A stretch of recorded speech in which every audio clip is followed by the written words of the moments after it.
It's strange how life can feel perfectly ordinary until, in a single heartbeat, everything you thought you understood shatters right in front of you. If you had seen me on that evening, you'd never have guessed that my entire world was teetering on the edge of disaster. I was just a woman curled up on her old, comfortable couch, exhausted from another day of chasing my kids and keeping the household together, never knowing I was one careless word away from losing everything that mattered most. I'm Lauren, 32, and this is the night I discovered that sometimes, what you think is a joke can become the razor that slices through the heart of the person you love. I've replayed it 1,000 times, the ordinary moments that led up to the explosion I never saw coming. It was a Saturday night, and the house was finally, miraculously, quiet. Alex and Mia, my little whirlwinds, were asleep upstairs. The dishes were done.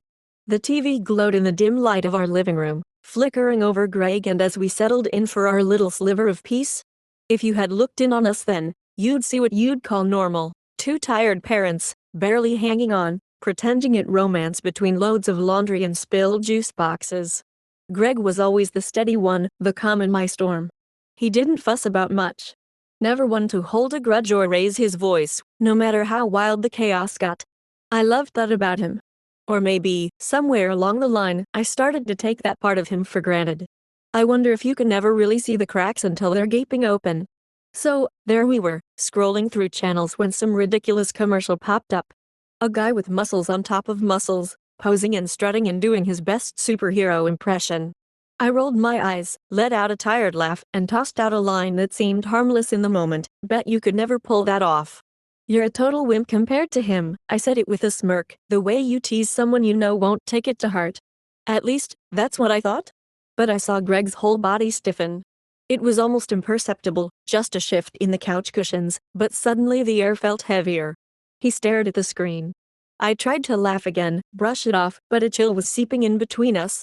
I wish I could have gone back, rewound that moment, but pride is a funny thing. It makes you double down even when you know you're wrong. Come on, Greg. Don't be so sensitive. It's just a joke, I said, hearing my voice falter. But his eyes never left the TV. He got up, quietly, methodically, as if following some script he'd written a long time ago. He reached for his jacket and, without even looking at me, said, "I'm going for a run." The words echoed through the room. A run? At this hour? My stomach twisted. But I shrugged, told myself he'd cool off and be back to normal.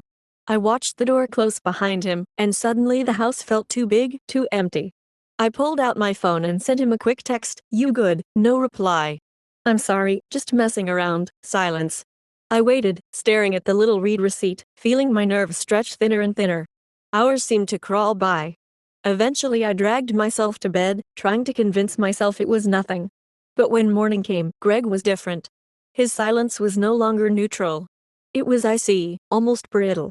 He made coffee in slow, mechanical motions, barely glancing at me. When the kids tumbled into the kitchen, he smiled at them, but the light in his eyes wasn't there. It was like a switch had been flipped, and I had no idea how to turn it back on.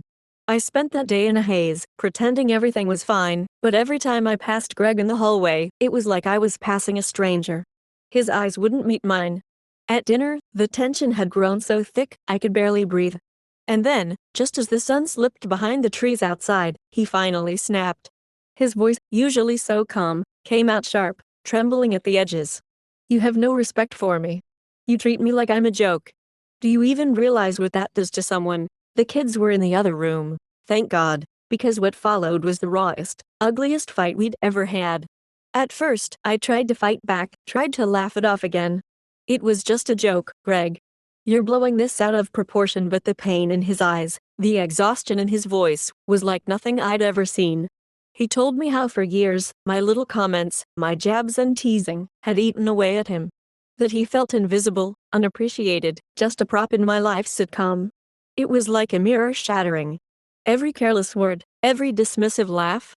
I saw it all through his eyes, saw the pain I'd been too stubborn, too self-absorbed to recognize. He didn't want apologies. He wanted respect. He wanted something I didn't even know he was missing. His words hit me like a tidal wave. "Either you really change, or I'm out. I can't do this anymore." His hands shook as he spoke. I saw a tear in his eye, something Greg never let anyone see. Not even me. And just like that, he was gone. The door slammed, and I sat in the ruins of my own arrogance, trying to piece together how one careless night could lead to the end of everything I knew. Hours crawled by. The house was silent, except for the distant ticking of the clock and the pounding of my own heart.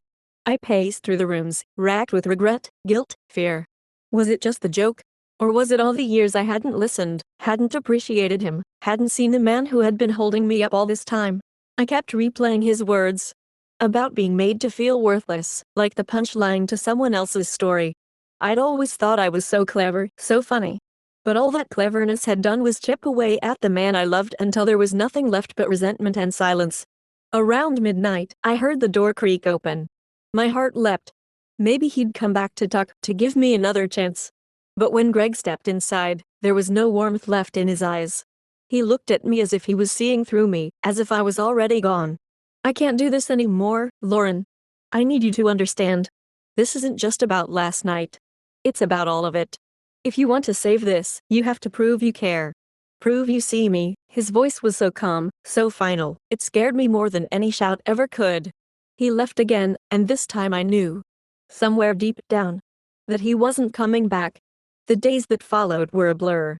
I wandered through the house, collecting the memories of a life that was slipping through my fingers. Greg's clothes vanished from our closet, his toothbrush gone from the bathroom. The house felt haunted by everything unspoken, by every chance I had to lift him up and chose, instead, to laugh him off. I saw him in pictures later, smiling, lighter than I'd seen him in years. Rumors drifted back to me that he was happier now, finally free from the weight I'd unknowingly chained to his heart. That hurt in ways I can't put into words. There's a moment, late at night, when the world goes quiet and you're alone with nothing but your regrets. That's when the truth comes in, sharp and undeniable. I looked at myself in the mirror, at the lines etched by years of exhaustion and pride, and realized I wasn't the victim. I was the architect of my own loneliness. I lost the man who loved me more deeply than I ever knew. I lost him because I thought respect was something that could survive a lifetime of jokes and dismissals. But respect, I learned too late, is the thing that holds everything else together. Without it, love is nothing but a crumbling house. If I could go back, I would take back every careless word. I would look Greg in the eye and tell him how much he mattered. I would never let him doubt his worth, not even for a second. But there are no rewinds in real life. There is only the empty side of the bed and the echo of your own voice, wondering how you let it all slip away. So now, I live with a lesson carved deep into my soul. Sometimes, the biggest tragedies are the ones you build yourself, brick by brick, joke by joke, until suddenly, there's nothing left but silence and regret.